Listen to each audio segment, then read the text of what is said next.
धर्मवीर भारती की रचना सूरज का सातवां घोड़ा। भूमिका। लेखक को दो चीज़ों से बचना चाहिए, एक तो भूमिकाएं लिखने से, दूसरे अपने समवर्ती लेखकों के बारे में अपना मत प्रकट करने से। यहाँ मैं ये दोनों भूलें करने जा रहा हूँ, पर इसमें मुझे ज़रा सी भी झिझक नहीं, खेद की तो बात ही क्या। मैं मानता हूँ कि धर्मवीर भारती हिंदी की उन उठती हुई प्रतिभाओं में से हैं जिन पर हिंदी का भविष्य निर्भर करता है और जिन्हें देखकर हम कह सकते हैं कि हिंदी उस अंधियारे अंतराल को पार कर चुकी है जो इतने दिनों में मानो अंतहीन दिख पड़ता था।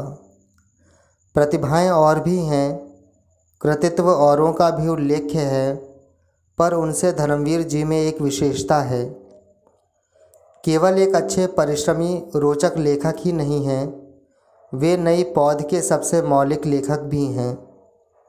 मेरे निकट यह बहुत बड़ी विशेषता है और इसी की दाद देने के लिए मैंने यहाँ वे दोनों भूलें करना स्वीकार किया है जिनमें से एक से तो मैं सदा बचता आया हूँ।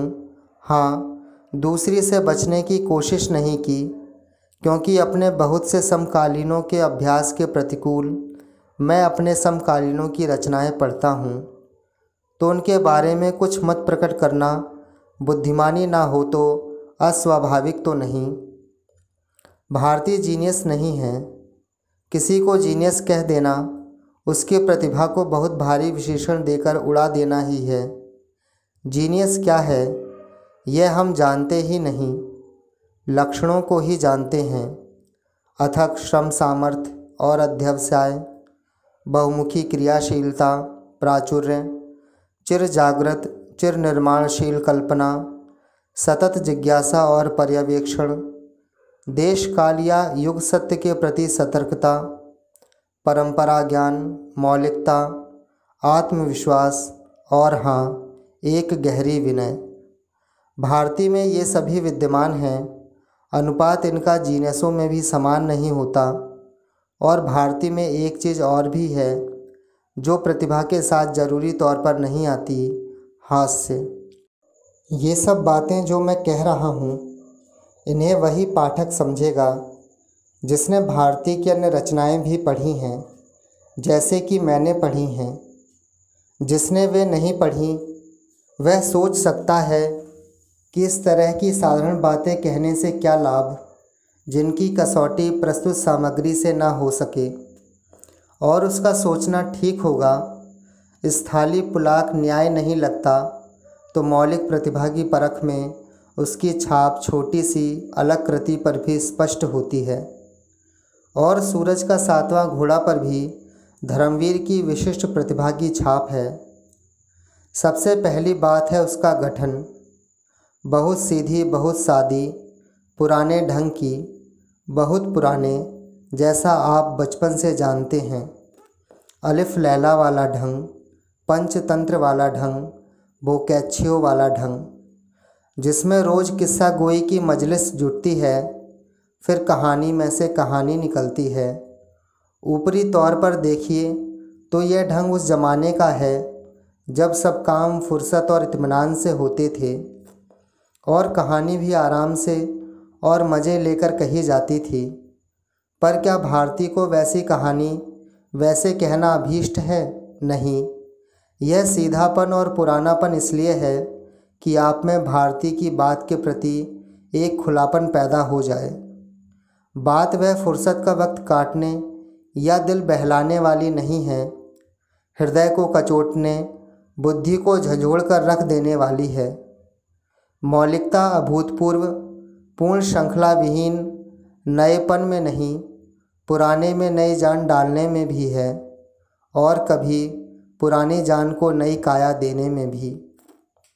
और भारती ने इस ऊपर से पुराने जान पड़ने वाले ढंग का भी बिल्कुल नया और हिंदी में अनूठा प्रयोग किया है।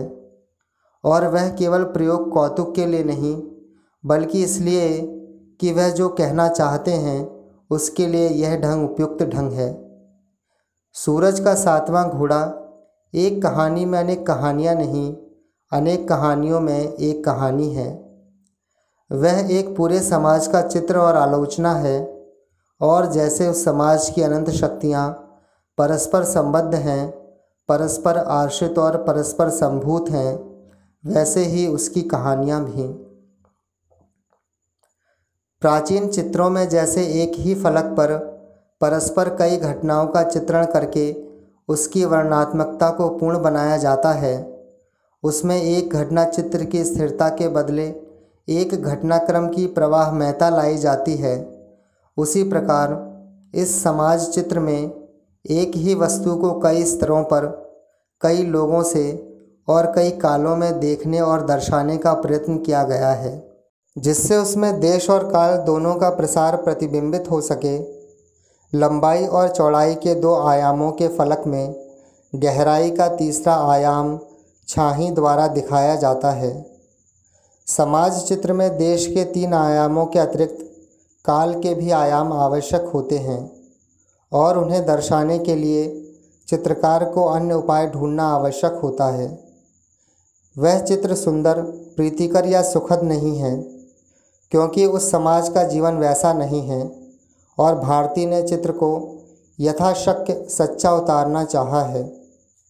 पर वह असुंदर या अप्रीतिकर भी नहीं, क्योंकि वह मृत नहीं है, न मृत्यु पूजक है। उसमें दो चीज़ें हैं जो उसे इस खतरे से उबारती हैं, और इनमें से एक भी काफ़ी होती है। एक तो उसका हास्य, भले ही वह वक्र और कभी कुटिल या विद्रपू भी हो। दूसरे एक अदम्य और निष्ठामयी आशा।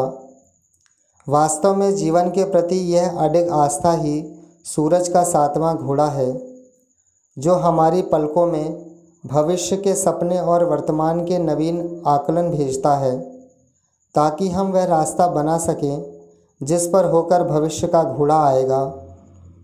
इस वस्तु का इतना सुंदर निर्वाह, उसके गंभीरतर तात्पर्यों का इस साहसपूर्ण और ईमानदार ढंग से स्वीकार, और उस स्वीकृति में भी उससे न हार कर उठने का निश्चय, ये सब सूरज का सातवां घोड़ा को एक महत्वपूर्ण कृति बनाते हैं।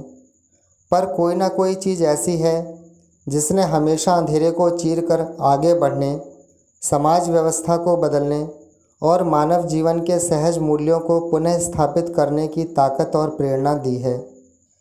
चाहे उसे आत्मा कह लो, चाहे कुछ और विश्वास, साहस, सत्य के प्रति निष्ठा उस प्रकाशवाही आत्मा को उसी तरह आगे ले चलते हैं जैसे 7 घोड़े सूर्य को आगे बढ़ा ले चलते हैं। ये पुस्तक के कथानायक और प्रमुख पात्र माणिक मुल्ला के शब्द हैं। किसी उक्ति के निमित्त से एक पात्र के साथ लेखक को संपूर्ण रूप से एकात्मक करने की प्रचलित मूर्खता मैं नहीं करूँगा, पर उस उक्ति में बोलने वाला वह विश्वास स्वयं भारती का भी विश्वास है, ऐसा मुझे लगता है, और वह विश्वास हम सब में अटूट रहे, ऐसी मेरी कामना है। बसंत पंचमी, विक्रम संवत 2008 अज्ञेय।